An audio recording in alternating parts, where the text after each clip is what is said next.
Hey, and welcome back to the series on how to connect with the modern buyers in your pipeline. All right, so you've got the stakeholders involved, you've landed a couple of meetings, and you're really ready now to give that pitch and give your proposal. So how do you make sure you're winning the most proposals you possibly can? Well, what we found now is that the modern buyers, of course, are looking to continue to persuade themselves offline. So you may even have modern buyers saying, yes, this looks great, I'm ready to sign, send me the contract. But really, in secret, they're not ready to sign.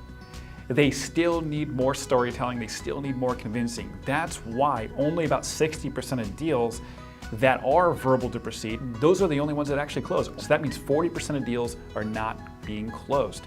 And that's because you're not doing storytelling in the proposal and the pitch. So in order to win the most proposals as possible, you want to make sure that your proposals are actually interactive. You want multimedia-based content. You want case studies, testimonials. You want personalized videos from you, maybe your CEO or maybe your tech team.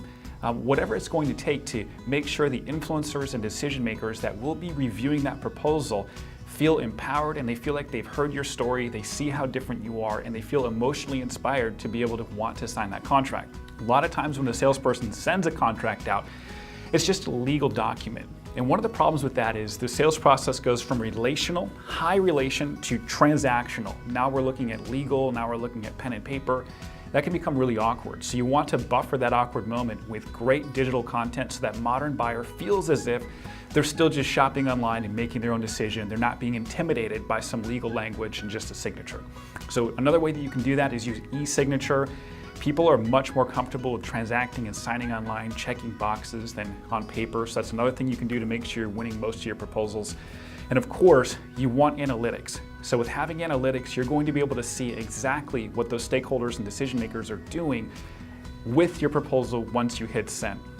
And based on that information, you're going to be empowered to follow up and coach your influencer or coach your decision maker on how to get the other people involved and on board so that they can execute that deal and purchase your product or service.